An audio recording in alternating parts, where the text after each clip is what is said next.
Well, I know it reminded me of why President Obama is so good and that he is a perfect surrogate for Joe Biden and Kamala Harris. I mean, he also reminded me why it took my son to convince me to vote for Barack Obama, because he's able to talk with people where they are, meet them where they are, have a conversation that's real.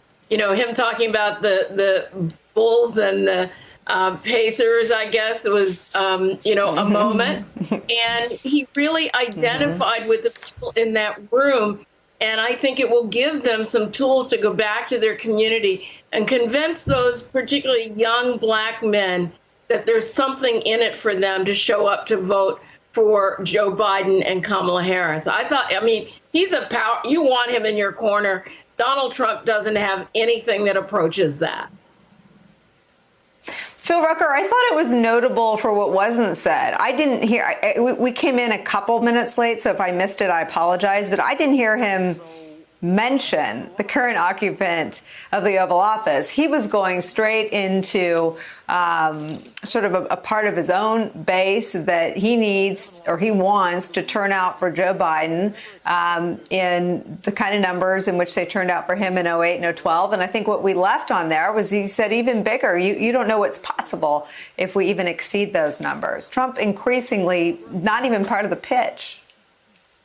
That's right, Nicole, and I was really struck by that, too, although we should remind the viewers that I think we're going to hear from Obama addressing that rally-style environment a little later this afternoon, so perhaps he'll have a more direct pitch in that setting that discusses Trump and draws a contrast between the incumbent president and Joe Biden. But look, you couldn't watch that discussion that Obama was having with the people in that gymnasium without thinking about Trump, because he presented such a contrast to the way Trump would conduct himself in that sort of a setting. The tone was so different. The volume was sort of turned down a few levels. There was less kind of crisis and drama surrounding the discussion. It was more of a kind of natural discussion with Obama at the level of these community organizers, speaking directly to them, talking about his personal experiences and his family experiences. And it wasn't all about me, the greatest, the best, the biggest.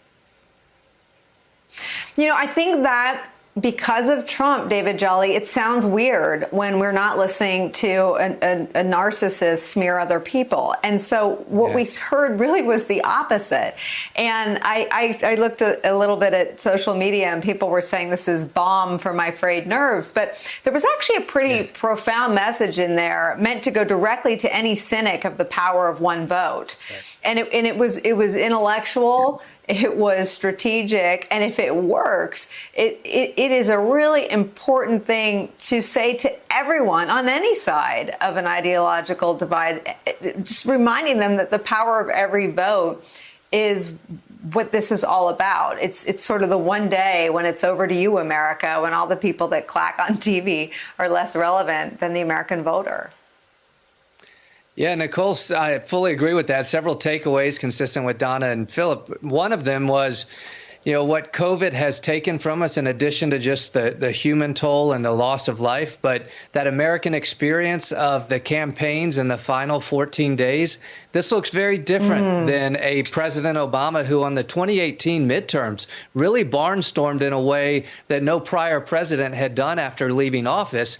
And yet we're having to see very different events. Even the rally that Philip spoke of will likely be a drive-in rally. The second takeaway was, to your point, you heard a president able to address a diverse nation, a nation often hurting, challenged, wondering if one vote could have an impact. And you had a president speak very cerebrally, very passionately, but direct to the common interest with the group in which he was speaking about the power of one vote to change the direction of the country.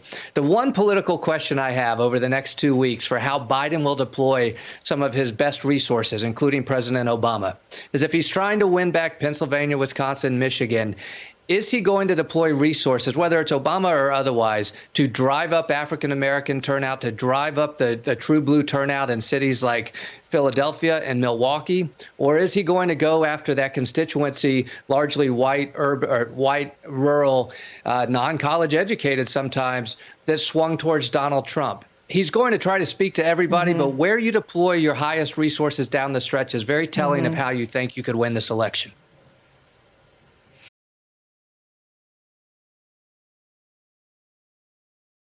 Hey there, I'm Chris Hayes from MSNBC. Thanks for watching MSNBC on YouTube. If you want to keep up to date with the videos we're putting out, you can click subscribe just below me or click over on this list to see lots of other great videos.